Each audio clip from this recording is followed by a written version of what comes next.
ఎప్పుడైనా పోలవరం ప్రాజెక్టు కడితే 5 సంవత్సరాలు ఆ ముఖ్యమంత్రి ఎప్పుడన్నా కనపడ్డా? అంటే రాకపోతే ఏ విధంగా అవుతాయని అడుగుతున్నాను. నేనైతే 5 సంవత్సరాల్లో 33 సార్లు వచ్చా. సోమవారాన్ని పోలవరం చేసుకున్నాను.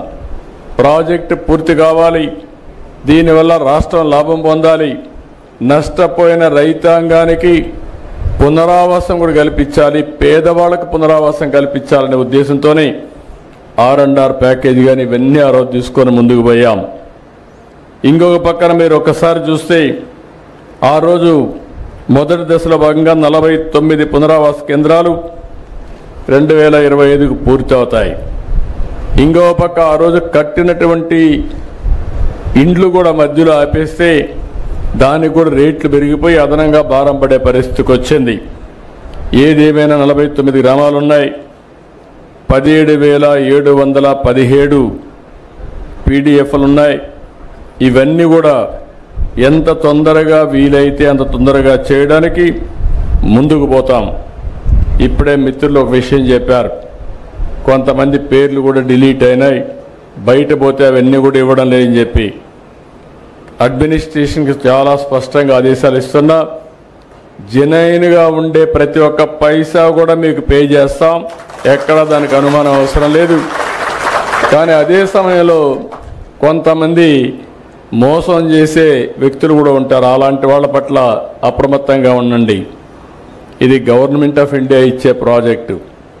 డాక్యుమెంటరీ ఎవిడెన్స్ కరెక్ట్గా లేకపోతే మనం కానీ ఎక్కడన్నా అన్నీ బాగా జరిగి ఒక చిన్న విషయంలో ఎక్కడన్నా తప్పు జరిగినా అది టెక్నికల్గా కావచ్చు, లేకుంటే ఏ విధంగా తప్పు జరిగినా మళ్ళా మనందరికీ చెడ్డ పేరు వస్తుంది, ప్రాజెక్టుకే ప్రమాదం వస్తుంది.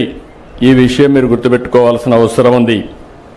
5 సంవత్సరాలు ప్రాజెక్టు డబ్బులు ఖర్చు పెట్టలేదు, వచ్చిన డబ్బులు డైవర్ట్ చేశారు. దానివల్ల మీరు చూస్తే ఈరోజు పునరావాస కార్యక్రమాలన్నీ మళ్ళీ కొత్తగా టెండర్లు పిలిచాం. ఈరోజు సిమెంట్ రేటు పెరిగింది, ఖర్చులు పెరిగాయి, ఎప్పటికప్పుడు ఇన్ఫ్లేషన్ ఉంటుంది. మళ్ళీ అదనంగా 500 కోట్ల రూపాయలు ఖర్చు అయింది. అంటే ప్రాజెక్టు వల్ల సకాలంలో పూర్తి అయి ఉంటే మీరు కూడా జీవితాల్లో సెటిల్ అయ్యేవారు. ఈ నీళ్లుగానుంటే వ్యవసాయం బాగా జరిగేది, అదనపు ఆయకట్టు వచ్చేది, ఆదాయం పెరిగేది.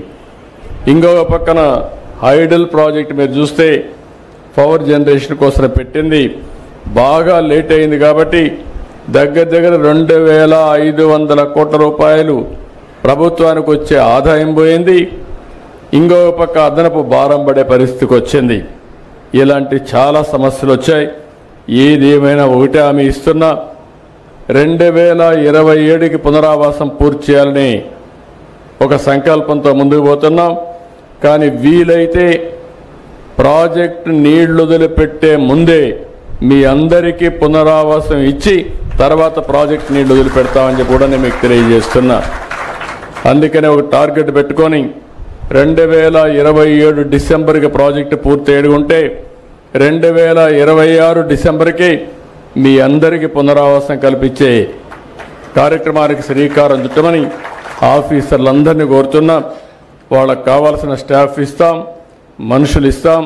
కలెక్టర్స్ ఇక్కడే ఉన్నారు, సెక్రటరీ గారు ఇక్కడే ఉన్నారు. వారికి ఒకటే ఆదేశాలు ఇస్తున్నా, ఎక్కడ కూడా ఒక్క వ్యక్తి కూడా మిస్ కావడానికి వీలు లేదు. రెండోది, ఎక్కడ ఒక్క రూపాయి కూడా దుర్వినియోగం కావడానికి వీలు లేదు. ఎవరైనా సరే పైరవికారులు కానీ దళారులు కానీ ఎలాంటి వ్యక్తులు కూడా ఇక్కడ ప్రమేయం లేకుండా చేసే బాధ్యత మీది. ఇంకొక విషయం కూడా మీరు గుర్తుపెట్టుకోవాల్సింది, వీళ్ళందరికీ పునరావాసం కల్పించిన తర్వాత కూడా మనకు ఒక బాధ్యత ఉంది. వీళ్ళకు ఆదాయం పెంచే మార్గం, వాళ్ళకు జీవన ప్రమాణాలు పెరిగేదానికి ఏమేం చేయాలనో అవన్నీ కూడా ఇవ్వాల్సిన అవసరం ఉంది. దానికి కూడా ఒక కార్యక్రమం తయారు చేయండి, అది కూడా మనం చేస్తామని చెప్పి మీ అందరికీ తెలియజేసుకుంటూ మళ్ళీ మీ అందరిని ఒకటే కోరుతున్నా, బ్రహ్మాండంగా సహకరించారు. ఇది ఒక చరిత్ర. పోలవరం ప్రాజెక్టు పెద్ద ఆంధ్రప్రదేశ్ రాష్ట్రానికే జీవనాడి. ఈ ప్రాజెక్టు పూర్తి చేసుకోగలిగితే రాష్ట్రం బాగుపడుతుంది. దానికి త్యాగం చేసిన మీకు కూడా న్యాయం చేయాల్సిన బాధ్యత ప్రభుత్వం పైన ఉందని మరొక్కసారి మీకు తెలియజేసుకుంటూ మళ్ళీ మిమ్మల్ని అందరినీ కోరుతున్నా, మీరు ఏమి ధైర్యంగా ఉండండి.